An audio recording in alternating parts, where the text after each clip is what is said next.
ओम नमः शिवाय। हर हर महादेव। आज मार्गशीर्ष माह के कृष्ण पक्ष की पंचमी तिथि और रविवार है और आज से ही माँ अन्नपूर्णा के महाव्रत की शुरुआत होगी। यह व्रत कठिन व्रतों में से एक है। इस व्रत को करने से अन्न धन के साथ साथ सुख सौभाग्य की प्राप्ति होती है। देवी अन्नपूर्णा मन के सारे मनोरथ पूर्ण करती है। कहते हैं कि एक बार शिवजी ने पार्वती जी से कहा कि हे पार्वती, यह सारा संसार माया है, यहाँ तक कि भोजन और शरीर भी माया ही है। तो शिवजी के मुख से ऐसे वचन सुनकर माँ पार्वती जी को गुस्सा आ गया और उन्होंने क्रोधित होकर कहा कि मैं सारे संसार से अन्न गायब कर दूंगी। तो इस तरह का संकल्प लेकर माता रानी ने अन्न को गायब कर दिया। जब अन्न समाप्त हो गया तो अन्न का संकट गहरा गया। सारे लोग भूख से व्याकुल हो उठे।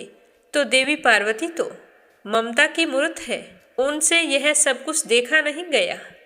तो उन्होंने काशी में जाकर अन्नपूर्णा के रूप में प्रकट होकर सभी को अक्षय पात्र के साथ भोजन का दान करना शुरू कर दिया।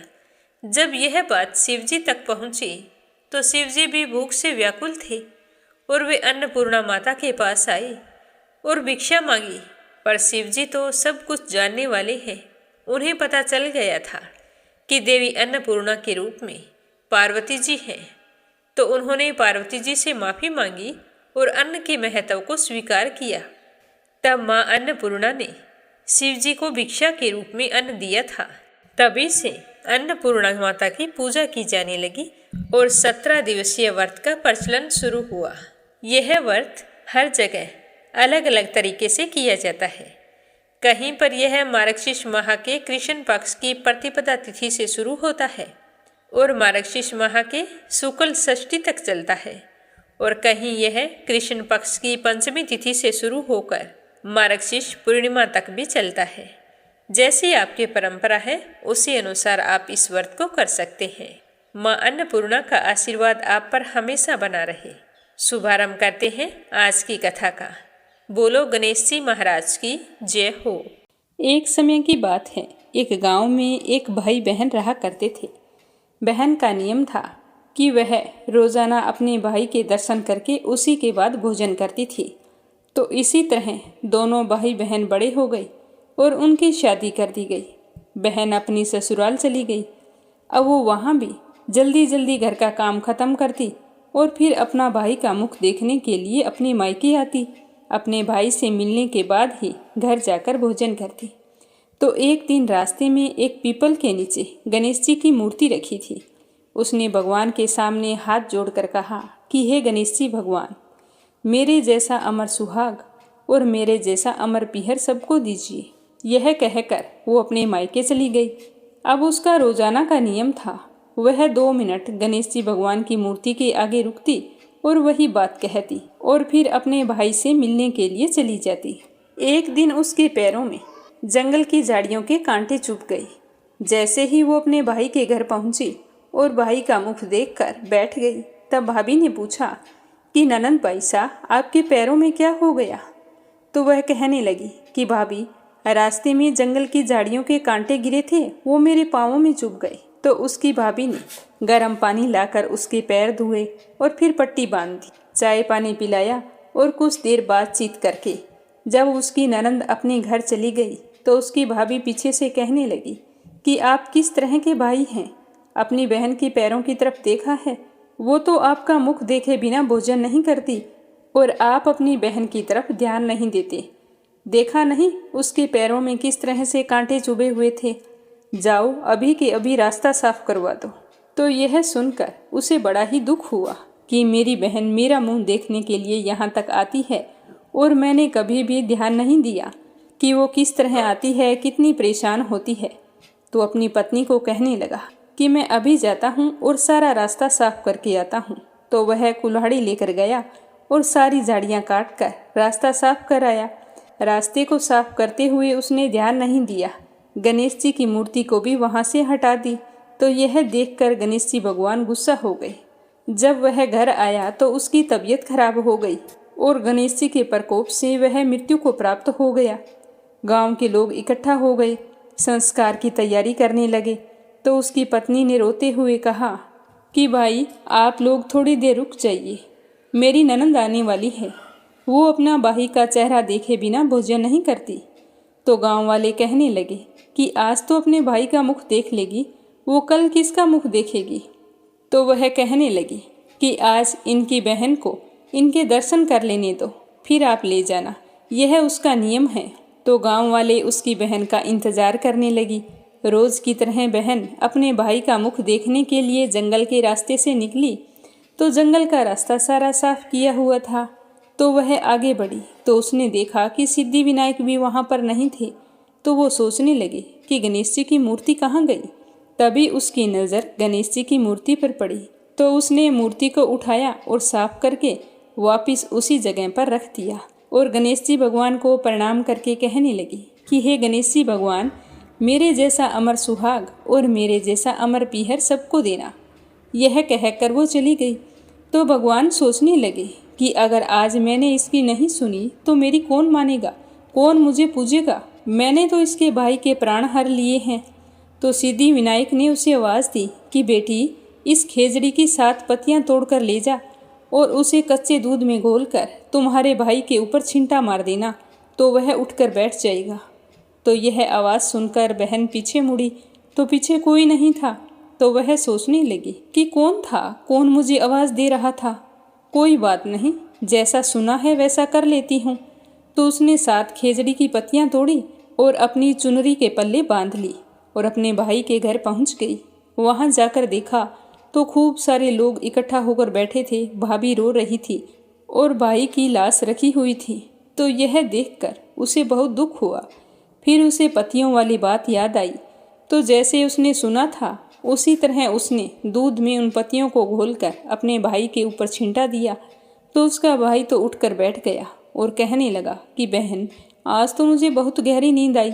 तो अपने भाई की बात सुनकर उसकी बहन कहने लगी कि भैया, ऐसी गहरी नींद तो किसी दुश्मन को भी ना आई। यह कहते हुए उसने सारी बात अपने भाई को बता दी। तो यह सुनकर उसके भैया और भाभी बहुत ही खुश हुए और गांव वालों को भी यह जानकर बड़ी ही हैरानी हुई। सारे कहने लगे कि बहन में सत्य था जो उसने अपने भाई को मौत के मुंह से वापस निकाल लिया है। और सारे गणेश जी भगवान का जयकारा लगाने लगे। हे गणेश जी भगवान, जैसे आपने उस लड़की के भाई की रक्षा की वैसी सभी बहनों के भाइयों की रक्षा करना और उनका अमर पीहर और अमर सुहाग बनाए रखना। जो भी आपकी इस कथा को श्रद्धा भाव से सुने उसकी सारी मनोकामनाएं पूर्ण करना। बोलो गणेश जी भगवान की जय हो। अब सुनते हैं दूसरी कहानी, ग्रहों के राजा हमारे प्रत्यक्ष देवता सूर्य देव की कहानी। बोलो सूर्य नारायण की जय हो। पुराने समय की बात है, एक बुढ़िया रहती थी। वह नियमित रूप से रविवार का व्रत किया करती थी। रविवार के दिन सूर्योदय से पहले उठती, स्नान आदि से निवृत्त होकर अपने घर के आंगन को गाय के गोबर से लीपकर स्वच्छ किया करती थी। उसके बाद सूर्य भगवान की पूजा करते हुए रविवार का व्रत रखती। व्रत कथा सुनकर सूर्य भगवान को अर्घ्य देती। फिर पूरा दिन सूर्य देवता का स्मरण करते हुए दिन व्यतीत करती और शाम को एक ही समय भोजन करती थी। भोजन में वो कभी नमक नहीं खाती थी। इस तरह पूरे श्रद्धा भाव से सूर्य देवता की पूजा और व्रत किया करती थी। भगवान सूर्य देव भी उसके भक्ति भाव से बहुत ही प्रसन्न थे। बुढ़िया को किसी भी तरह की कोई चिंता नहीं थी। उसके घर में धन धान्य सब कुछ था। तो उस बुढ़िया को सुखी देखकर उसकी पड़ोसन उससे बहुत ही जलती थी। बुढ़िया के गाय नहीं थी तो वह बुढ़िया उस पड़ोसन के घर से ही गाय का गोबर लाकर अपने आंगन को लीपा करती थी। तो पड़ोसन सोचने लगी कि अगर बुढ़िया को गाय का गोबर ना मिले तो यह आंगन कैसे लीपेगी और आंगन नहीं लीप पाएगी तो रविवार का व्रत और पूजा पाठ कैसे करेगी। मैं ऐसा करती हूँ, शनिवार के दिन शाम को ही गाय को घर के अंदर बांध लूँगी, फिर देखती हूँ कि बुढ़िया गाय का गोबर कहाँ से लाती है। तो पड़ोसन ने जैसा सोचा था वैसा ही किया। शनिवार के दिन शाम को गाय को घर के अंदर बांध लिया। अब दूसरे दिन रविवार को वह बुढ़िया जल्दी उठी उठकर स्नान किया और फिर गाय का गोबर लेने के लिए घर से बाहर निकली तो देखा कि पड़ोसन की गाय भी नहीं थी वहाँ पर। तो यह देखकर बुढ़िया बड़ी ही परेशान हुई। सोचने लगी कि अब मैं क्या करूँगी, आंगन कैसे लीपूंगी। अगर आंगन नहीं लीप सकी तो सूर्य भगवान को भोग कैसे लगाऊंगी। तो इसी तरह विचार करते हुए बुढ़िया ने सारा दिन गुजार दिया। ना आंगन लीप सकी, ना भगवान को भोग लगाया और ना स्वयं भोजन किया। सूर्यास्त हो गया। उदास हुई बुढ़िया भूखी प्यासी सो गई। और रात्रि में सूर्य देव ने उस बुढ़िया को सपने में दर्शन दिए और पूछा कि बूढ़ी माई, आज मुझे भोग नहीं लगाया, क्या कारण है। तो बुढ़िया बड़े ही दीन स्वरों में कहने लगी कि भगवान, आज मुझे गाय का गोबर नहीं मिला तो मैं आंगन नहीं लीप सकी, और आंगन नहीं लीप पाने के कारण मैं आपका व्रत और पूजा पाठ भी नहीं कर सकी। हे सूर्य देव, मुझे क्षमा कर दीजिए। तो सूर्य भगवान ने अपनी अनन्य भक्त बुढ़िया की परेशानी का कारण जानकर उसके सारे दुखों को दूर करते हुए कहा कि हे माता, तुम प्रत्येक रविवार को मेरी पूजा और व्रत करती हो। मैं तुमसे बहुत ही प्रसन्न हूँ। तुम्हें मुझसे माफ़ी मांगने की कोई ज़रूरत नहीं है। मैं तुम्हें ऐसे गाय का आशीर्वाद देता हूँ जिसके आने से तुम्हारा घर धन धान्य से भर जाएगा और तुम्हारी सारी मनोकामनाएं पूर्ण होंगी, क्योंकि मैं रविवार के व्रत करने व कथा सुनने वालों की सारी इच्छाएं पूर्ण करता हूँ। तो सपने में ऐसा कहकर सूर्य देवता अंतर्ध्यान हो गए। प्रातःकाल हुई, बुढ़िया की आंख खुली तो देखा घर के आंगन में बहुत ही सुंदर सी गाय और बछड़ा खड़ा था। तो यह देखकर वह बहुत ही हैरान हुई, साथ ही खुश भी हुई। जल्दी से खड़ी हुई और गाय को आंगन में लाकर बांध दिया। जल्दी से लाकर चारा खिलाया, फिर उसका दूध निकाला तो गाय ने बाल्टी भरकर दूध दिया। तभी उसके पड़ोसन ने देखा कि बुढ़िया के आंगन में बहुत ही सुंदर सी गाय और बछड़ा बंधा है। तो वह तो और भी अधिक जलने लगी कि पता नहीं यह बुढ़िया गाय कहाँ से लेकर आई है। तभी पड़ोसन ने देखा कि गाय ने तो सोने का गोबर किया है। तो सोने का गोबर देखकर पड़ोसन की आंखें तो फटी की फटी रह गई। अब पड़ोसन देखने लगी, बुढ़िया कहीं दिखाई नहीं दी। तो वह जल्दी से अपने घर गई और अपनी गाय का गोबर उठाया और पड़ोसन के घर जाकर उस गोबर को रख आई और सोने का गोबर अपने घर ले आई। अब वह रोजाना ऐसा ही करने लगी। तो कुछ ही दिनों में पड़ोसन तो धनवान हो गई। गाय प्रतिदिन सूर्योदय से पूर्व जो गोबर करती वो सोने का किया करती थी और बुढ़िया के उठने से पहले ही पड़ोसन उस गोबर को उठाकर ले जाती थी। लेकिन बुढ़िया को सोने के गोबर के बारे में कुछ भी पता नहीं था।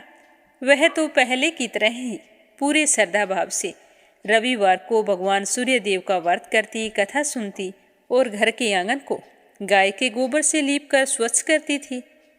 लेकिन सूर्य भगवान को जब पड़ोसन की चालाकी का पता चला तो उन्होंने सोचा कि ये तो सही नहीं है, मुझे कुछ ना कुछ करना होगा। तो शनिवार के दिन सूर्य देव ने जोर की आंधी चलाई। तो आंधी का प्रकोप देखकर बुढ़िया ने सोचा कि बछड़ा अभी छोटा है, ऐसा करती हूँ गाय और बछड़े को कमरे के अंदर बांध लेती हूँ। तो बुढ़िया ने गाय और बछड़े को अपने कमरे में बांध लिया और फिर सो गई। सुबह उठकर देखा कि गाय ने सोने का गोबर किया है। तो उसे देखकर बहुत ही आश्चर्य हुआ और सोचने लगी कि गाय रोजाना तो सोने का गोबर नहीं करती। फिर उसे समझ में आ गया कि जरूर गोबर तो सोने का करती है, पड़ोसन उठाकर ले जाती होगी, तभी तो गाय मेरे घर पर आई है और धनवान वो हो गई है। अब बूढ़ी माई गाय को रोजाना अपने घर के अंदर बांधने लगी। अब पड़ोसन को सोने का गोबर नहीं मिलता। अब बुढ़िया तो थोड़े से ही दिनों में धनवान हो गई और परदेश गया हुआ बुढ़िया का बेटा भी वापिस आ गया।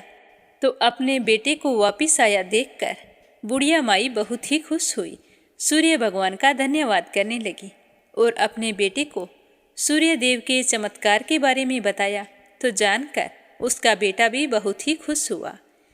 फिर उसके बेटे ने बहुत ही सुंदर सा मकान बना लिया और उसमें माँ बेटे बहुत ही खुशी खुशी रहने लगे। थोड़े दिनों बाद बुढ़िया ने अपने बेटे का विवाह भी कर दिया। अब इतनी खुशी देखकर उसकी पड़ोसन तो और भी ज्यादा जल भुन गई। वह सोचने लगी कि किस तरह बुढ़िया को परेशान करूं जिससे उसकी सारी खुशियां खत्म हो जाए। मैं इसे सुखी नहीं देख सकती। तो उसने सोचते सोचते अपने पति को समझा बुझाकर उस नगर के राजा के पास भेज दिया। तो उसका पति राजा के पास गया और कहने लगा कि महाराज, हमारे पड़ोस में एक बुढ़िया रहती है। उसके पास एक चमत्कारी गाय है। वह रोजाना सूर्योदय होने से पहले सोने का गोबर करती है। तो मैं चाहता हूँ कि ऐसी सोने का गोबर देने वाली गाय तो राजमहल में होनी चाहिए। उस बुढ़िया के पास ऐसी गाय का क्या काम है? तो सुनकर राजा को भी बड़ी हैरानी हुई और राजा ने तुरंत अपने सैनिकों को भेजकर कहा कि तुम जाओ और उस बुढ़िया के पास से वो गाय लेकर आओ। तो राजा का आदेश पाकर सैनिक बुढ़िया के घर गए। जैसे ही सैनिक उस बुढ़िया के घर पहुंचे तो उस समय बूढ़ी माई सूर्य भगवान को भोग लगाकर स्वयं भोजन करने बैठी थी। तो राजा के सैनिकों ने कहा कि बूढ़ी माई, तुम्हारी यह गाय हम राजमहल में लेकर जा रहे हैं, राजा का आदेश है। तो बूढ़ी माई ने कहा कि यह गाय मुझे सूर्य भगवान ने दी है। मैं इसके गोबर से घर के आंगन को लीपकर स्वच्छ करती हूँ। आप मेरी गाय को मत लेकर जाओ। अगर आप गाय को ले गए तो मैं सूर्य भगवान की पूजा कैसे किया करूँगी? तो सैनिकों ने बुढ़िया की एक नहीं सुनी। बेचारी बुढ़िया बहुत रोई चिल्लाई, लेकिन राजा के सैनिक नहीं माने। गाय व बछड़े को लेकर चले गए। गाय के चले जाने के बाद में वह बुढ़िया बहुत ही दुखी हुई। उस दिन उसने कुछ नहीं खाया। अपनी माँ को उदास देखकर उसका बेटा कहने लगा कि माँ, तुम इस तरह उदास मत हो, तुम भोजन कर लो, बीमार पड़ जाओगी। राजा के आदेश के आगे हम कुछ नहीं कर सकते। आप इतना ही सोच लो कि भगवान ने हमें इतने ही दिनों के लिए गाय दी थी। मैं आपके लिए एक और अच्छी सी गाय खरीद के ले आऊँगा। पर बुढ़िया माई कहने लगी कि वो गाय तो मेरे भगवान ने मुझे दी थी। इस तरह कहकर वो रोने लगी। रोते रोते भूखी प्यासी ही सो गई और सारी रात सूर्य भगवान से गाय व बछड़े को लौटाने के लिए प्रार्थना करती रही।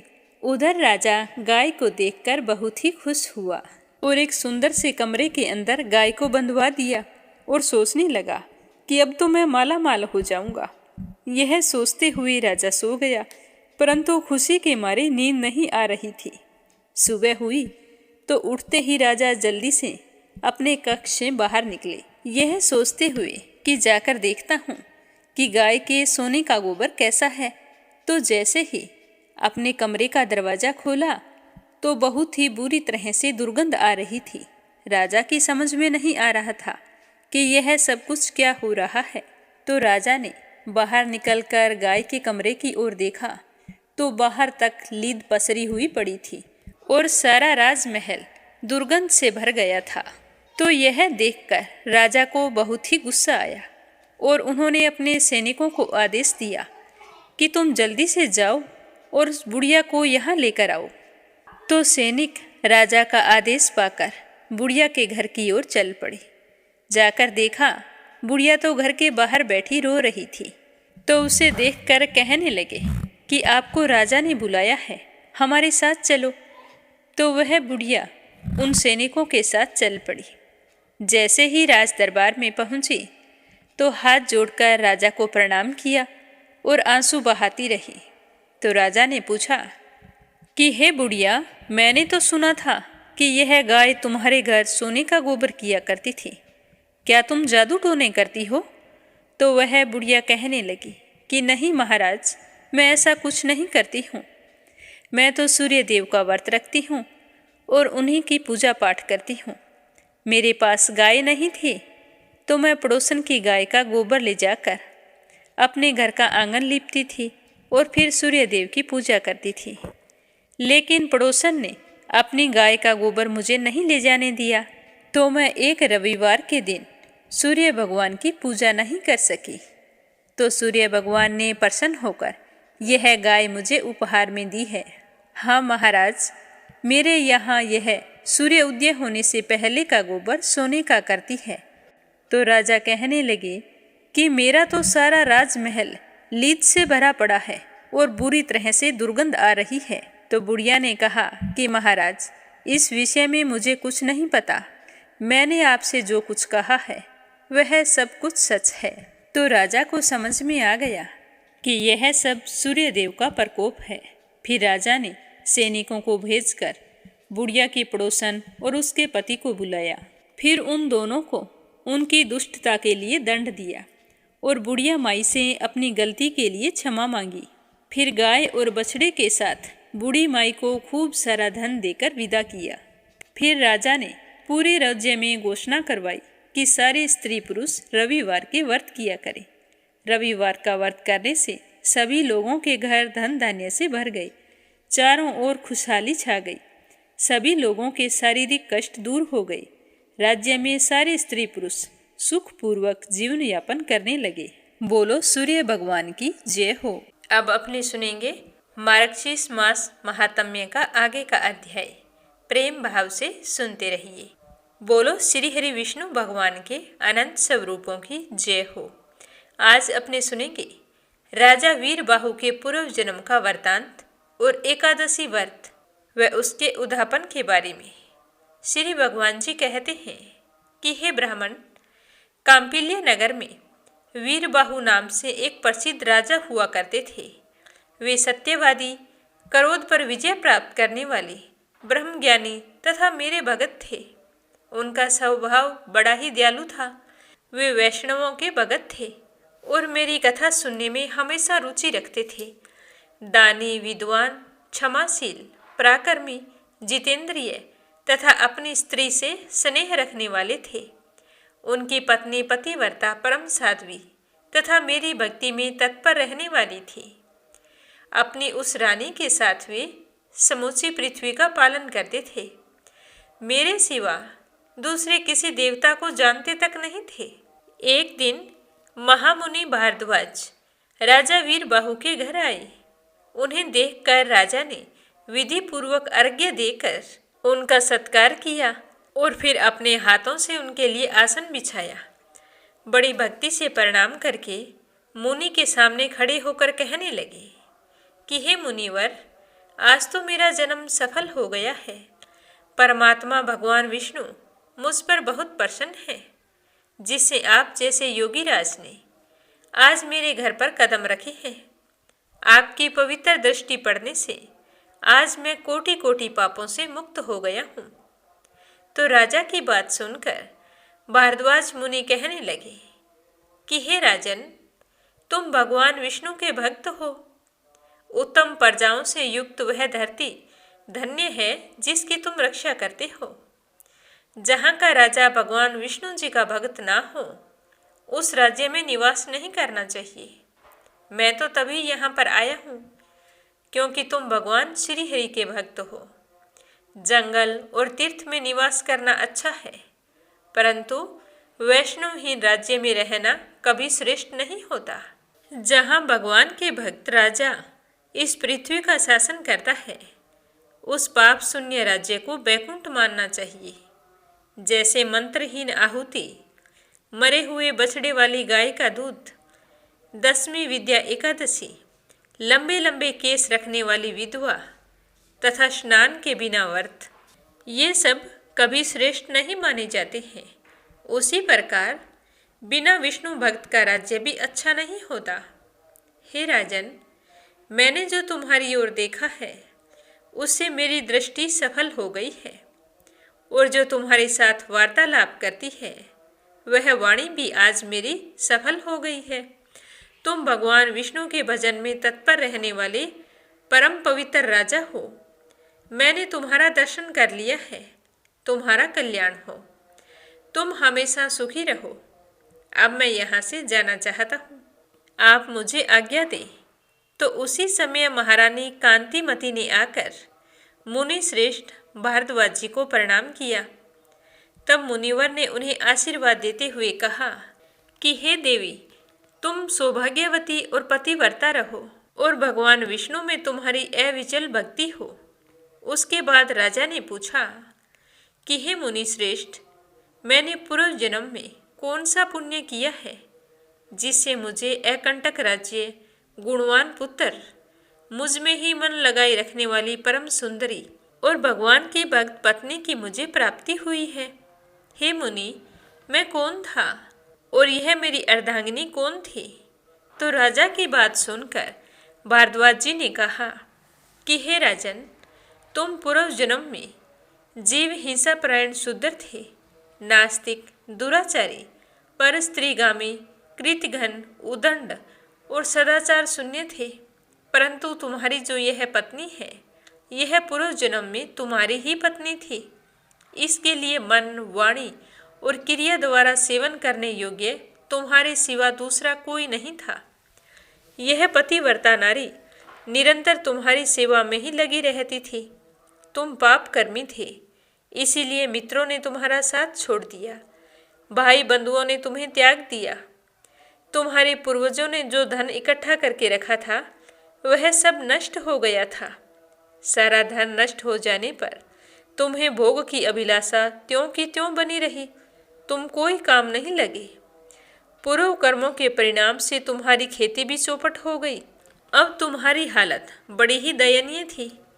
उस दशा में सबने तुम्हें छोड़ दिया, पर तुम्हारी पत्नी ने तुम्हारा साथ नहीं छोड़ा। तुम्हारी पत्नी प्रतिदिन क्षीण काय होती हुई भी तुम्हें नहीं छोड़कर गई। सब ओर से विफल मनोरथ होकर तुम निर्जन वन में चली गई और वहां अनेक प्रकार के जीवों को मारकर अपना पोषण करने लगी। इस प्रकार रहते हुए तुम्हें बहुत वर्ष बीत गए। एक दिन की बात है, एक महामुनि रास्ता भूलकर वहां से जा रहे थे। वे श्रेष्ठ ब्राह्मण थे और उनका नाम था देव शर्मा। उन्हें दिशा का ज्ञान भी नहीं था। वे भूख और प्यास से अत्यंत पीड़ित होकर दोपहर के समय वन में अचेत होकर गिर पड़े। तो उस दुख से पीड़ित ब्राह्मण को देखकर तुम्हारे मन में दया उत्पन्न हो गई। वे बूढ़े ब्राह्मण थे, तुमसे अपरिचित थे, तो भी तुमने उनका हाथ पकड़कर उन्हें उठाया और कहा कि हे ऋषिवर, तुम कृपया करके मेरे आश्रम पर चलो। वहाँ जल से भरा हुआ सरोवर है, जो कमलों के समुदाय से सदा सुशोभित रहता है। वह आश्रम सुंदर फलों फूलों से मनोहर और वृक्षों से घिरा हुआ है। वहाँ ठंडे जल में स्नान करके नित्य कर्म करना, उसके बाद फल खाना, शीतल जल पीना। जब देव शर्मा ब्राह्मण को थोड़ा थोड़ा होश आया तो वे शूद्र का हाथ पकड़कर जलाशय के समीप चले गए। वहां सरोवर के तट पर एक पेड़ की छाया में बैठ गए। फिर विधि पूर्वक स्नान किया। देवताओं और पितरों का तर्पण करने के पश्चात भगवान विष्णु जी की पूजा की। फिर उस शीतल जल को ग्रहण किया और फिर पुनः उसी पेड़ के नीचे आकर विश्राम करने लगे। तब उस शूद्र ने अपनी पत्नी के साथ आकर मुनि को साष्टांग प्रणाम किया और बड़ी भक्ति से कहा कि हे ऋषिवर, आप हमारे अतिथि हैं और हम दोनों का उद्धार करने के लिए यहाँ पधारे हैं। आपके दर्शन मात्र से हमारे सारे पापों का नाश हो गया है। यह कहकर उसने अपनी पत्नी से कहा कि हे प्रिय, इन ब्राह्मण देवता के लिए तुम स्वादिष्ट, कोमल, सरस, पके हुए तथा प्रिय लगने वाले फल लेकर आओ। तो ब्राह्मण कहने लगे कि बेटा, मैं तुम्हें नहीं जानता हूँ। पहले तुम अपनी जाति और कुल का परिचय दो कि तुम कौन हो, क्योंकि बिना जाने किसी ब्राह्मण के यहाँ भी भोजन नहीं करना चाहिए। मुझे तो तुम्हारे बारे में कुछ पता भी नहीं है, तो मैं तुम्हारे यहाँ भोजन नहीं कर सकता हूँ। तो शूद्र कहने लगा कि हे द्विजश्रेष्ठ, मैं तो शूद्र हूँ। मेरे दुष्ट बंधुओं ने मुझे त्याग दिया है। जब वे दोनों इस तरह बात कर रहे थे, तभी शूद्र की पत्नी ने ब्राह्मण के आगे फल परोस दिए। तो ब्राह्मण ने उन फलों का भोजन किया और उसके बाद ठंडे जल को पीकर उनका चित्त बड़ा ही प्रसन्न हुआ और फिर वे वृक्ष के नीचे विश्राम करने लगे। शूद्र ने भी अपने घर जाकर अपनी पत्नी के साथ भोजन किया और फिर ब्राह्मण के समीप आकर कहा कि हे मुनिश्रेष्ठ, आप कहाँ से आए हैं और इस निर्जन वन में आपके आने का कारण क्या है? तो शूद्र की बात सुनकर ब्राह्मण कहने लगा कि हे महाभाग, मैं ब्राह्मण हूँ और प्रयाग जाना चाहता हूँ। अपरिचित मार्ग से चलकर इस भयंकर वन में आ गया हूँ। तुमने आज मुझे जीवन दान दिया है, इसीलिए मेरा यह जीवन तुम्हारा दिया हुआ है। अब मैं तुमसे बहुत ही प्रसन्न हूँ। बताओ मैं तुम्हारा क्या उपकार करूँ? तो शूद्र कहने लगा कि राजा भीम से सुरक्षित विदर्भ नगरी मेरा निवास स्थान है। मैं महाराष्ट्र प्रांत का रहने वाला हूँ। मेरी जाति शूद्र है। मैं सदा ही पाप में लगा रहा, अपने वर्ण धर्म को छोड़ दिया। फिर बंधुओं ने मुझे त्याग दिया और उसके बाद मैं इस वन में आ गया हूँ। यहाँ प्रतिदिन जीव हिंसा करके अपनी स्त्री के साथ जीवन निर्वाह करता हूँ। हे मुनिवर, अब इस पातक से मुझे अत्यंत खेद और वैराग्य हो गया है। हे प्रभु, मुझ पापी के ऊपर दया करो, इससे उद्धार का मुझे कोई रास्ता बताओ। हे ब्राह्मण देव, आप कृपया करके कोई ऐसा उपदेश दें जिसके प्रभाव से मैं और मेरी पत्नी यमराज के दर्शन ना करें। मैं भगवान विष्णु को छोड़कर और कुछ नहीं चाहता हूँ। तो देव शर्मा ब्राह्मण कहने लगे कि हे शूद्र, आज अचानक से तुम्हारे मन में भगवान विष्णु के प्रति ऐसी श्रद्धा जागी है, इससे तुम तीर्थ और व्रत को किए बिना ही करोड़ों पापों से मुक्त हो गए हो। आतिथ्य सत्कार और भक्ति से तुम्हें भगवान विष्णु का पद प्राप्त हुआ है। इस तरह कहकर देव शर्मा ब्राह्मण तीर्थराज प्रयाग को चले गए। इस तरह कहकर भारद्वाज जी कहने लगे कि हे राजन, तुमने जो कुछ पूछा था वह सब कुछ मैंने तुम्हें कह सुनाया है। तो यह सुनकर राजा कहने लगे कि हे ब्राह्मण देव, आप मुझे संपूर्ण एकादशी की उत्तम विधि का उपदेश दीजिए, जिससे भगवान विष्णु की प्रसन्नता प्राप्त हो। तो ऋषि कहने लगे कि हे राजन, मार्गशीर्ष आदि महीनों में सभी द्वादशी तिथियों को कल्याण में अखंड एकादशी व्रत का पालन करना चाहिए। दशमी को नक्त व्रत करें, एकादशी को दिन में और रात्रि में भी व्रत रखें और द्वादशी को पारण के रूप में केवल एक ही बार भोजन करना चाहिए। इसे अखंडा एकादशी कहते हैं। दिन के 8वें भाग में जब सूर्य की ज्योति मंद हो जाए, उसी समय को नक्त जानना चाहिए। उसी में किए हुए भोजन को नक्त व्रत कहते हैं। रात्रि में भोजन करने का नाम नक्त व्रत नहीं है। अतः दशमी की रात्रि को भोजन ना करें। कांस्य के बर्तन में भोजन उड़द, मसूर, चना, कोदो, साग, शहद, दूसरे का अन्न, दोबारा भोजन और मैथुन, इन 10 वस्तुओं को विष्णु भक्त मनुष्य को दशमी के दिन से ही त्याग देना चाहिए। बार बार जलपान, हिंसा, अपवित्रता, असत्य भाषण, पान चबाना, दांतुन करना, दिन में सोना, मैथुन सेवन, जुआ खेलना, रात में सोना और पतित मनुष्यों से बातें करना। विष्णु भक्त पुरुष को इन 11 बातों को एकादशी के दिन त्याग देना चाहिए। एकादशी को भगवान से प्रार्थना करें कि हे केशव, आज आपकी प्रसन्नता के लिए मेरे द्वारा दिन और रात में संयम नियम का पालन हो। मेरी सोई हुई इंद्रियों के द्वारा यदि स्वप्न में कुछ विकलता, भोजन या मैथुन की क्रिया हो जाए अथवा मेरे दांतों के अंदर यदि पहले से अन्न सटा हुआ हो, तो हे पुरुषोत्तम, इन सब बातों को क्षमा करना। पापों से निवृत्त होकर जो गुणों के साथ वास किया जाए, उसी को उपवास समझना चाहिए। शरीर को सूखा डालने का नाम उपवास नहीं है। पहले कही हुई 10 बातें तथा प्रायः अन्न, शहद और शरीर में तेल मलना आदि कार्य द्वादशी के दिन विष्णु भक्त पुरुष को नहीं करने चाहिए। फिर द्वादशी आने पर भगवान से इस प्रकार प्रार्थना करनी चाहिए कि हे भगवान गरुड़ ध्वज, आज सब पापों का नाश करने वाली पुण्यमयी पवित्र द्वादशी तिथि मेरे लिए प्राप्त हुई है। इसमें मैं अपने व्रत का पालन करूँगा। आप प्रसन्न होइए। उसके बाद ब्राह्मणों को भोजन करवाकर स्वयं भोजन करे। इस विधि से जब तक वर्ष की समाप्ति हो तब तक विद्वान पुरुष एकादशी व्रत करता रहे। वर्ष पूरा होने पर उसका उद्यापन करे।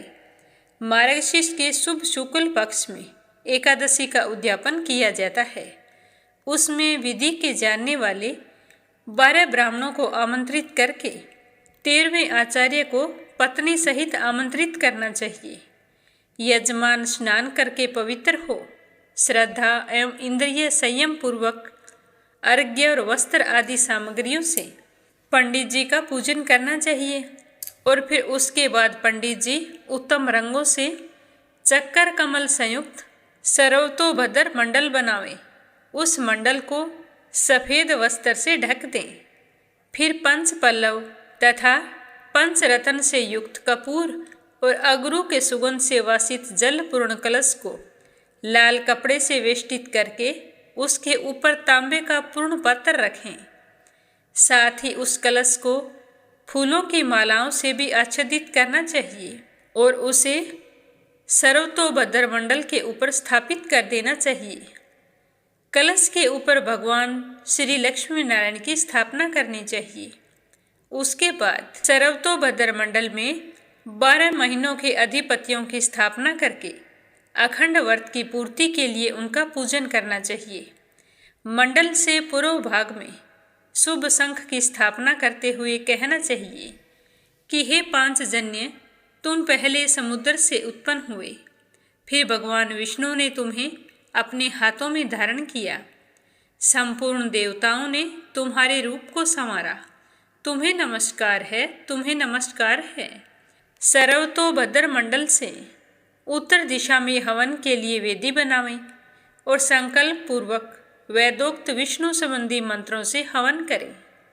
फिर भगवान विष्णु की प्रतिमा की स्थापना करके पुरुष सूक्त एवं पौराणिक शुभ मंत्रों से उसका पूजन करें।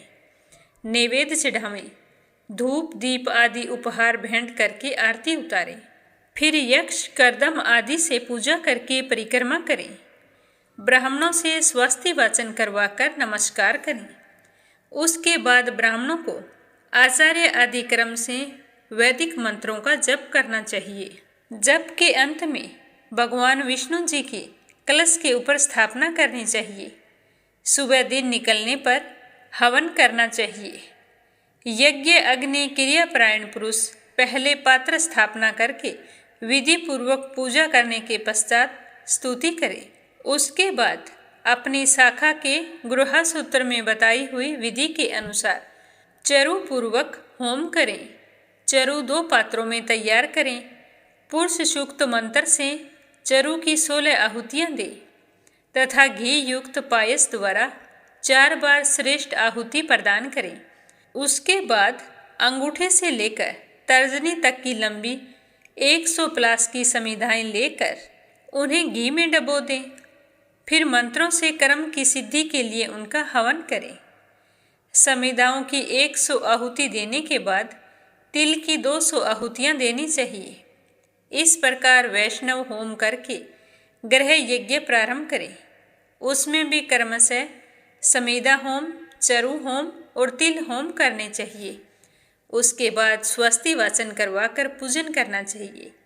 फिर ऋत्वजों को दक्षिणा देनी चाहिए और भगवान की प्रसन्नता के लिए ब्राह्मण को एक दूध देने वाली गाय बछड़े सहित दान करनी चाहिए। ब्राह्मणों को 13 पद दान करें और जो ब्राह्मण का जोड़ा है उन्हें भी वस्त्र आदि देकर संतुष्ट करें। अगर संभव हो तो कुछ धन राशि भी दान करनी चाहिए और साथ ही जल से भरे हुए 25 कलश दान करने चाहिए। इस तरह अपनी शक्ति के अनुसार व्रत का उद्यापन करना चाहिए। जो व्यक्ति इस तरह अखंड एकादशी व्रत करके उसका उद्यापन करता है वह अपने जीवन के समस्त सुखों को भोगता हुआ अंत में मोक्ष धाम को जाता है। बोलो श्री हरि विष्णु भगवान के अनंत स्वरूपों की जय हो। तो आज का अध्याय यहीं पर समाप्त होता है। कल की अध्याय में अपने सुनेंगे एकादशी के जागरण और मत्स्य उत्सव की विधि एवं महात्म्य। नित्य नियम से सुनते रहिए। श्री हरि का आशीर्वाद आप पर हमेशा बना रहे। अब अगली कहानी अपनी सुनेंगे देव ऋषि नारद और श्री कृष्ण भगवान की। एक समय की बात है कि देव ऋषि नारद नारायण नारायण करते हुए द्वारिकाधीश के दरबार में पहुंच गए।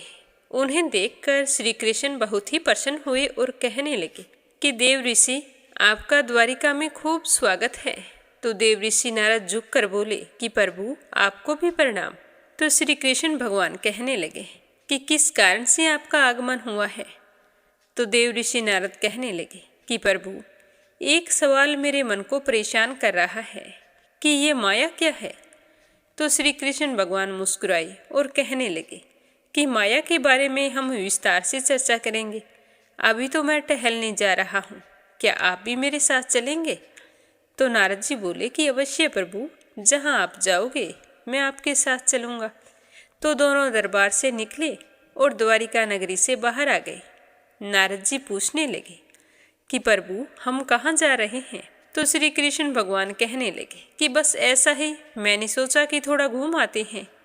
तो इस तरह बातें करते हुए दोनों चलने लगे। चलते चलते दोनों वीरान रेगिस्तान में पहुंच गए।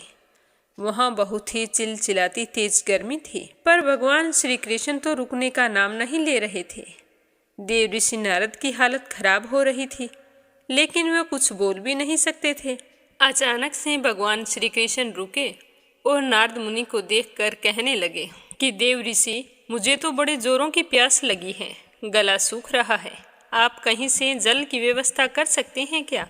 तो श्री कृष्ण की बात सुनकर नारद जी कहने लगे कि अवश्य प्रभु, मैं अभी आपके लिए जल लेकर आता हूँ। तो ऐसा कहकर देव ऋषि नारद जल ढूंढने निकल गए। ढूंढते गए रेगिस्तान में भला जल आसानी से कहाँ मिलता है। तभी नारद जी को कहीं दूर पक्षियों के चहकने की आवाज़ सुनाई दी। तो पक्षियों की आवाज़ सुनकर नारद मुनि सोचने लगे कि जरूर वहाँ पर पानी होगा। तो वो उसी दिशा में चलते गए जिस ओर से पक्षियों की आवाज़ें आ रही थी। तभी उन्हें एक सरोवर दिखाई दिया, तो वो तेजी से उसकी ओर बढ़े। जब वहाँ थोड़ा करीब गए तो देखा कि उस जलाशय के पास एक छोटी सी बस्ती भी है। तो देखकर वे बड़े ही प्रसन्न हुए कि प्रभु के लिए अब तो जल की व्यवस्था हो जाएगी। तो जैसे ही वो गांव में पहुँचे तो देखा कि सामने एक कुआं था और एक बड़ी ही आकर्षक स्त्री कुएं से पानी भर रही थी। तो नारद जी तो उसे देखते ही मोहित हो गए। उनके पास गए और कहने लगे कि देवी, बहुत प्यास लगी है, थोड़ा सा जल मिलेगा क्या। तो उस नारी ने मुस्कुराकर देव ऋषि की ओर देखा और कहा कि अवश्य मिलेगा। उस स्त्री ने देव ऋषि नारद को पानी पिलाया। नारद मुनि पानी पीते समय भी बार बार उसे ही देखते जा रहे थे और बड़े ही मोहित हो रहे थे। अंततः नारद जी की प्यास बुझ गई। उन्होंने उससे पूछा कि देवी, आपके पिताजी कहाँ हैं। तो वो कहने लगी कि घर पर हैं। तो देव ऋषि कहने लगे कि मैं उनसे मिलना चाहता हूँ। तो वह युवती उन्हें साथ लेकर चल पड़ी। अब जल भरकर वो स्त्री आगे आगे और मोहित होकर नारद जी भी उसके पीछे पीछे चल पड़े। चलते चलते नारद जी उनके घर तक पहुँच गए। घर के सामने ही उसके पिताजी बैठे थे। तो नारद जी ने पूछा कि आप इनके पिता हैं। तो वो कहने लगे कि जी हाँ, मैं इसका पिता भी हूँ और इस बस्ती का मुखिया भी हूँ। आपका आना कैसे हुआ, मैं आपकी क्या सहायता कर सकता हूँ। तो मुखिया की बात सुनकर नारद जी कहने लगे कि अरे वाह, बहुत अच्छा लगा मुझे सुनकर। मैं नारद हूँ और आपकी बेटी से विवाह करना चाहता हूँ। तो देव ऋषि की बात सुनकर लड़की के पिताजी ने देव ऋषि को ऊपर से नीचे तक ध्यान से देखा और सोचने लगे कि रंग रूप तो ठीक है, कद काठी भी अच्छी है, चेहरे पर भी तेज है, स्पष्ट है कि ये विद्वान है। तो मेरी पुत्री के लिए इससे योग्य वर और कहाँ मिल सकता है। यह सोचकर मुखिया ने कहा कि मैं मेरी बेटी का विवाह तो आपसे कर सकता हूँ, परंतु एक मेरी शर्त है। तो नारद जी कहने लगे कि आपकी क्या शर्त है, मुझे तो आपकी हर शर्त मंजूर है। तो कन्या का पिता कहने लगा कि मेरी शर्त ये है कि विवाह के पश्चात तुम्हें घर जवाई बनकर मेरे साथ ही रहना पड़ेगा और मेरे मरने के बाद इस गांव के मुखिया बनकर इस गांव की देखभाल भी करनी होगी और लोगों की रक्षा भी करेंगे। तो नारद जी तो उस कन्या से ऐसे मोहित हो गए थे कि उन्होंने हर शर्त के लिए हाँ कर दी और खुशी खुशी उस कन्या के पिता ने नारद जी का विवाह अपनी बेटी से करवा दिया। अब नारद जी वहीं रहने लगे। शादी को काफ़ी समय बीत गया। खेती करने लगे, घर गृहस्थी संभालने लगे, घर का सारा कार्यभार संभाल लिया। इसी बीच में नारद जी के बच्चे भी हो गए। समय बीतता गया। एक दिन कन्या के पिताजी का देहांत हो गया, जिससे पूरा गांव व्याकुल हो उठा। उनका दाह संस्कार करने के पश्चात नारद जी उस गांव के मुखिया बन गए और सबकी देखभाल करने लगे। जीवन में बड़े ही खुश थे, पूरे गृहस्थ बन गए थे। तो एक दिन की बात है कि अचानक से उस गांव में बड़ी भीषण बाढ़ आ गई। सारे घर डूब गए। नारद जी अपनी पत्नी और बच्चों को लेकर एक नाव में किसी तरह बचकर निकलने लगे, मगर जल की धारा इतनी तेज थी कि उनकी नाव ही पलट गई। उन्होंने अपने परिवार को बचाने का बड़ा प्रयास किया, मगर एक एक करके सब दूर होते गए और नारद जी एक तेज बहाव के साथ बहकर किसी तरह किनारे पर पहुंचे। तब उन्हें सुध आई तो वो जोर जोर से रोने लगे कि हाय मेरी पत्नी, मेरे बच्चे, हाय मेरी पत्नी, मेरे बच्चे, मेरा सारा धन कहाँ चला गया। हे प्रभु, मेरे साथ ये क्या हुआ? ऐसा नहीं होना चाहिए था। मैं इतना सुखी था अपने जीवन में, आपने ऐसा क्यों कर दिया मेरे साथ? तभी नारद मुनि को अचानक किसी की आवाज़ सुनाई दी कि नारद, नारद। देवऋषि नारद क्या कर रहे हैं? आप वहाँ इस तरह खड़े होकर रो क्यों रहे हैं? यहाँ आइए, प्यास से मेरा गला सूखा जा रहा है। कितनी देर लगा दी, जल लेकर नहीं आए? कब गए थे पानी लेने के लिए? यहाँ आओ मेरे पास, क्या बात है मुझे बताओ। तो देव ऋषि को अब भान हुआ कि श्री कृष्ण मुझे आवाज़ दे रहे हैं। तो आवाज़ वाली दिशा में बढ़े। थोड़ी दूर चलने के बाद वो श्री कृष्ण के पास पहुँच गए। तो भगवान श्री कृष्ण मुस्कुरा रहे थे और नारद जी को देखते ही कहने लगे कि नारद, आप तो मेरे लिए जल लेने गए थे, किंतु गायब कहाँ हो गए और जल कहाँ है? तो नारद जी रोते रोते बोले कि प्रभु, मेरी पत्नी, मेरे बच्चे और मेरा सारा कमाया हुआ धन बाढ़ में बह गया। कृपया करके उनकी रक्षा कीजिए। मुझे मेरी पत्नी और बच्चे बहुत ही प्रिय हैं। अब मैं उनके बिना जीवित कैसे रहूँगा? तो श्री कृष्ण भगवान कहने लगे कि देवऋषि नारद, होश में आइए। आपको हो क्या गया है? आपका विवाह कहाँ हुआ था और आपके बच्चे कब हो गए? अरे प्रभु, अभी तो गया था मैं उधर, वहीं मेरा विवाह हुआ था और बच्चे भी हो गए।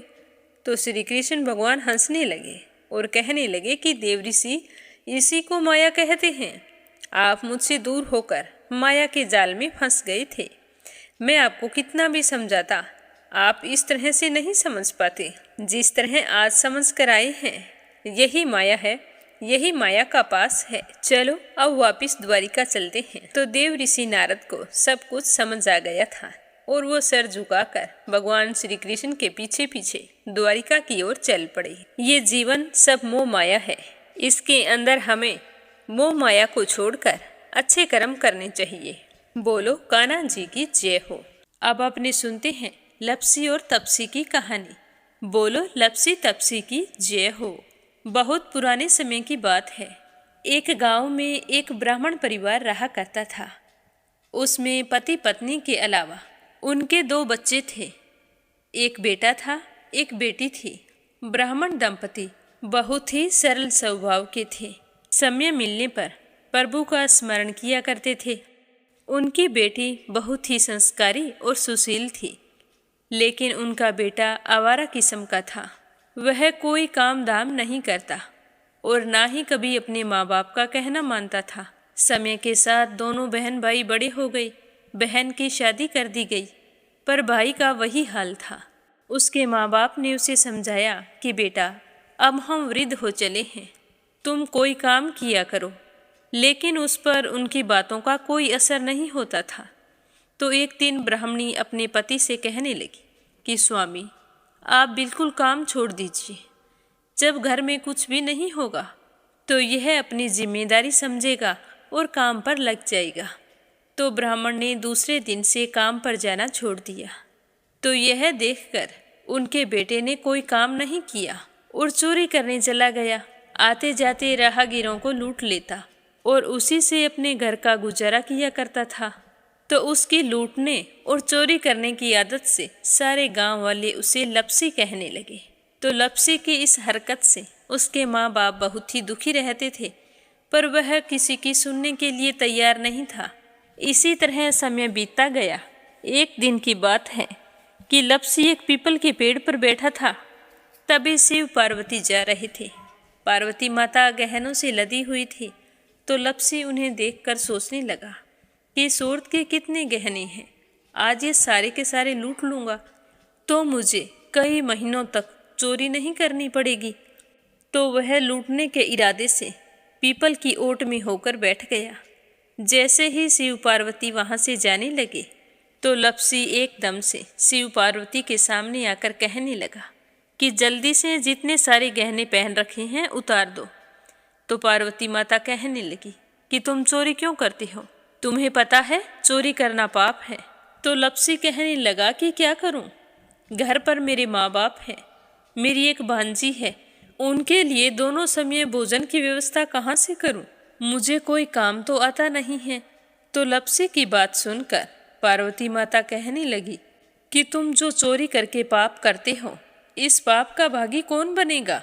तो लपसी कहने लगा कि मेरे घर वाले सारे बनेंगे। तो पार्वती माता कहने लगी कि कोई नहीं बनेगा, पाप के भागी केवल तुम बनोगे। तो लपसी कहने लगा कि मैं लूट खोस कर उन्हीं के लिए लेकर जाता हूँ, तो पाप के भागी तो उन्हें बनना ही पड़ेगा। तो लपसी की बात सुनकर पार्वती माता ने हंसकर कहा कि हम यहीं पर बैठे हैं और तुम अपने घर जाओ, अपने घर वालों से पूछो कि कोई तुम्हारे पाप का भागी बनेगा क्या। तो यह सुनकर लपसी भागा भागा अपने घर आया और अपनी माँ के पास गया और कहने लगा कि माँ, मैं चोरी करके लाता हूँ, राह चलते राहगीरों को लूटता हूँ, तुम्हारे लिए ही तो करता हूँ। तो तुम मुझे एक बात बताओ, चोरी करने से जो पाप लगता है तो आप मेरे पाप के भागी बनोगे। तो लपसी की बात सुनकर उसकी माँ कहने लगी कि बेटा, मैंने तो तुमसे नहीं कहा कि तुम चोरी करके लाओ, तुम कमा कर लाओ, हमें तो 2 वक्त की रोटी चाहिए, मैं तो तुम्हारी पाप की भागी नहीं बनूंगी। तो माँ के मुंह से इस तरह की बात सुनकर लपसी तो हैरान हो गया। फिर वह अपने पिताजी के पास गया और जाकर कहने लगा कि पिताजी, मैं जो कुछ भी लूट खोस के लाता हूँ वो आपके लिए ही तो लाता हूँ। देखो मैंने लूट कर कितना धन इकट्ठा कर लिया है, कितने ऐशो आराम हैं तुम्हारे। अगर मैं चोरी नहीं करता तो क्या ये सब हमें मिलता।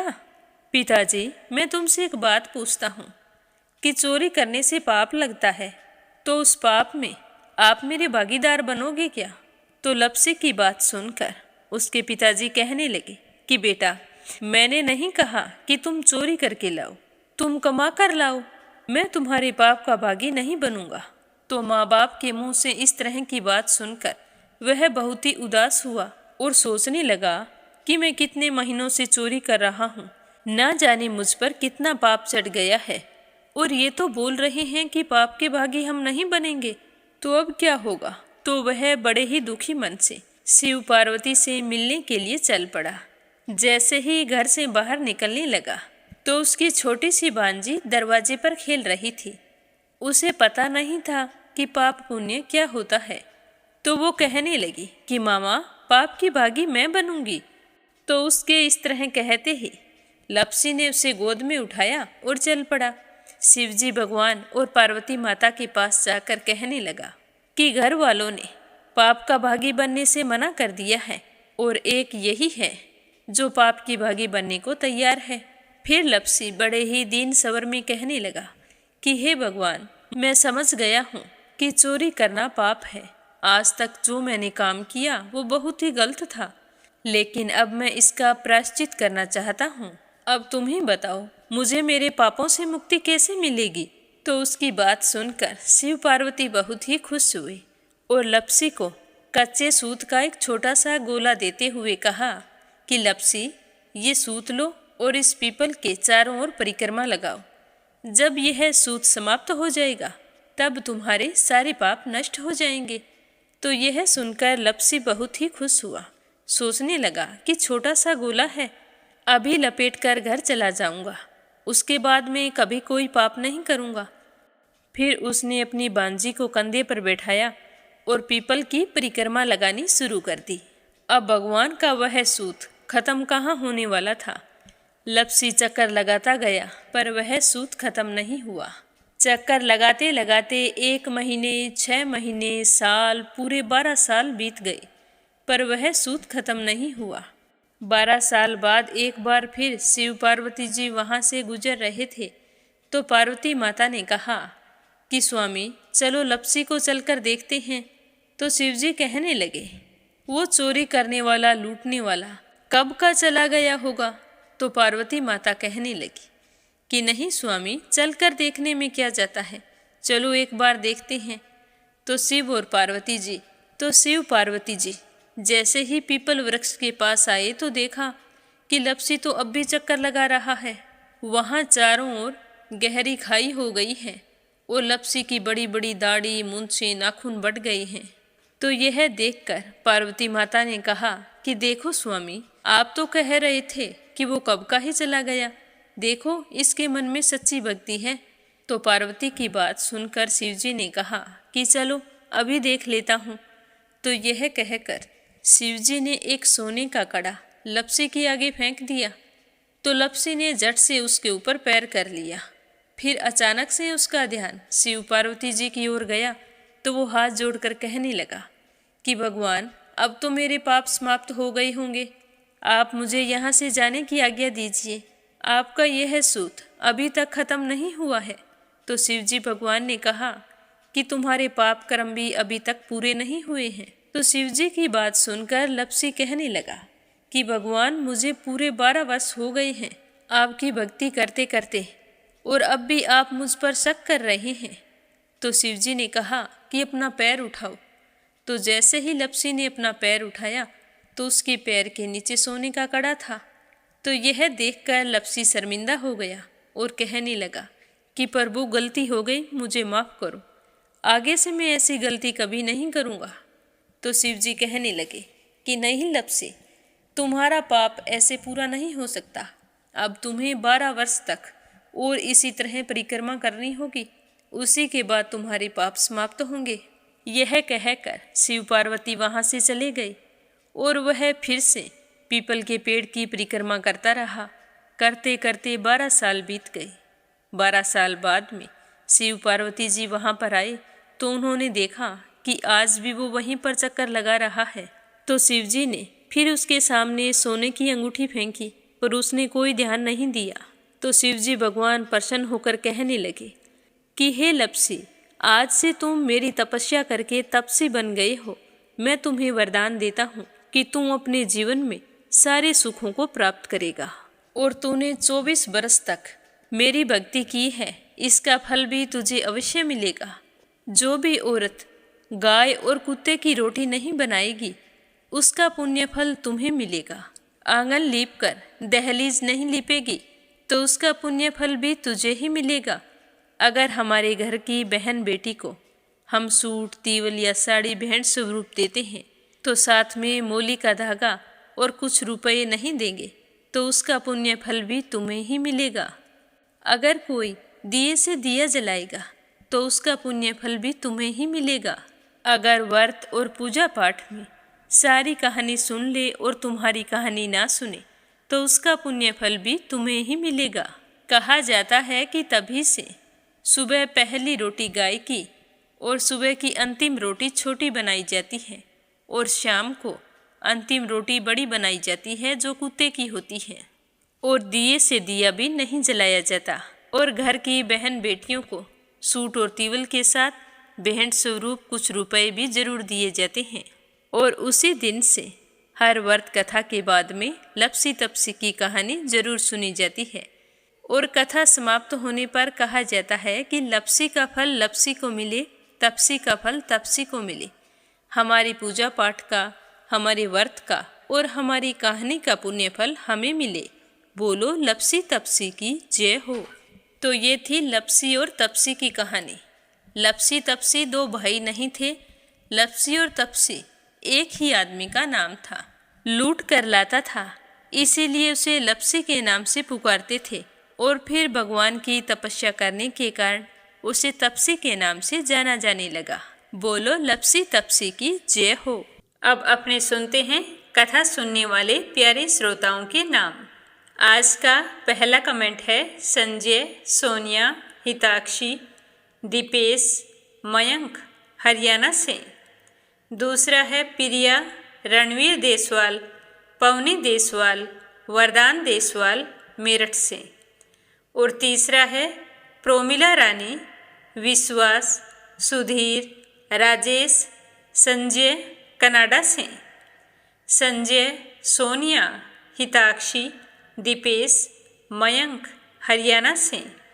श्रीमती यशोदा उड़ीसा से। परमेश्वरी रघुवीर सिंह दिल्ली से। रवि सैनी, सीमा सैनी मलियाना से। सुनीता पवार, कृषु पवार मध्य प्रदेश से। सुमन चांदोरा जोधपुर से। आशा अग्रवाल आगरा से। यूएन तिवारी, इंदिरा तिवारी लखनऊ से। आशा शर्मा, विष्णु, ज्योति, अंशु भीलवाड़ा से। सीमा जोशी, रवि कुमार जोशी दिल्ली से। अंजना, सरस्वती, आर्यन, उद्धव आचार्य नेपाल से। नर बहादुर पाल, भागीरथी पाल नेपाल से। कमला गुरुग्राम से। अपराजिता, मीना श्रीवास्तव नेपाल से। दिल्ली बहादुर भंडारी, सरिता भंडारी, नम्रता भंडारी, सूरज भंडारी नेपाल से। विमला नेपाल से। चंद्रमणि मनिका दिल्ली से। शीला सिन्हा, मीरा श्रीवास्तव, ममता श्रीवास्तव माला छम्मा जौनपुर से। अनिल कुमार टिहरी करनाल से। बीनू मेहरा दिल्ली से। श्रीचंद यादव गया बिहार से। निर्मला सिसोदिया दिल्ली से। अनिल चतुर्वेदी, कल्पना चतुर्वेदी, धीरज चतुर्वेदी, अमित चतुर्वेदी, मिधिर चतुर्वेदी, राध्या चतुर्वेदी मध्य प्रदेश से। श्रीमती शर्मा अलीगढ़ से। सुनीता रानी मेरठ से। लक्ष्मी साहू ओडिशा से। यमलाल पांडे, पवित्रा पांडे, गौरव पांडे, गंतव्य पांडे नेपाल से। वंदना वर्मा इंदौर से। बीना, देविका, कनिका वाशने अलीगढ़ से। सविता यादव, निहाल यादव प्रयागराज से। देवी सिंह, कार्तिक, पायल, सौम्या, उमा रघुवंशी गजबा सौदा से। सुनीता गोयल उत्तराखंड से। के लक्ष्मण दास उमरकोट से। इंदिरा देवी, अनुष्का, अंशिका गुप्ता, लाडो, जानवी गुप्ता आजमगढ़ से। आशा, मनोज, शुभम, अंकुश गुरुग्राम से। शोभा कुंवर पुरोहित अहमदाबाद से। प्रतिभा राजपूत इंदौर से। आरती खैरावर अगरखर से। मीरा अग्रवाल बंगाल से। कोमल निर्मल मुंबई मीरा रोड से। अरुणा राठौड़ देहरादून से। चंद्रकांता दिल्ली से। प्रोमिला मलिक, मीनू, हर्षल, भौमिक मलिक सोनीपत से। सरला रानी करणपुर से। गीता गोस्वामी, सुनीता गोस्वामी, खुशी गोस्वामी मेरठ से। सुनीता तुंतुवाए मध्य प्रदेश से। दीपिका यादव रायपुर से। प्रेमलता शर्मा करौली से। शांता भेन वाघेला गुजरात के मंडल से। कमला देवी भीलवाड़ा से। अशोक कुमार जी भटनागर भोपाल मध्य प्रदेश से। वीना कालड़ा आगरा से। मोनिका नागर तिगांव से। निर्मला पांचाल करनाल से। सुदेश शर्मा, बीके शर्मा लुधियाना से। शिल्पा तिवारी कानपुर से। शशि देवी, सौरभ, अंकित, शालू, गोपाल, निकी लखनऊ से। ममता सिंधु दिल्ली से। कमलेश भल्ला जम्मू से, तनिष्क कुशवाहा ममता कुशवाहा दिल्ली से, संजीव कंसल कविता कंसल, हितेश कंसल आरुष कंसल रानी कंसल मुजफ्फरनगर से, रजनी बड़ोला उत्तराखंड से, स्मिता सीताराम गायकवाड़ महाराष्ट्र से, पूनम यादव करेली से, श्रीमती कमलेश जबलपुर से, परमिला मान करनाल से, अलका वर्मा बागपत से, पूजा पाठक उत्तराखंड देहरादून कोशानी से, बबीता कुमारी उषा शर्मा राजस्थान से, जयश्री पंवार गोरखनाथ पंवार आरना शीतल विश्वजीत पंवार महाराष्ट्र से, सुनीता प्रजापति मध्य प्रदेश से, सावित्री ईश्वरलाल रामचंदानी गाजियाबाद से, विनय शर्मा बरेली से, राज रानी सहारनपुर से, रुक्मणी शर्मा अंबाला से, सीताराम जायसवाल शकुंतला जायसवाल वाराणसी से, राधा रानी बिश्नोई राजस्थान से, कमलेश लाल रुड़की से, रिंकू कंवर चोटीला। आप सभी श्रोताओं का बहुत बहुत धन्यवाद। अपना प्रेम और सहयोग हमेशा यूं ही बनाए रखना ताकि हमारा यह परिवार खूब बड़ा हो, खूब तरक्की करे। आप सभी के सुख सौभाग्य की कामना करते हुए ओम नमः शिवाय। हर हर महादेव।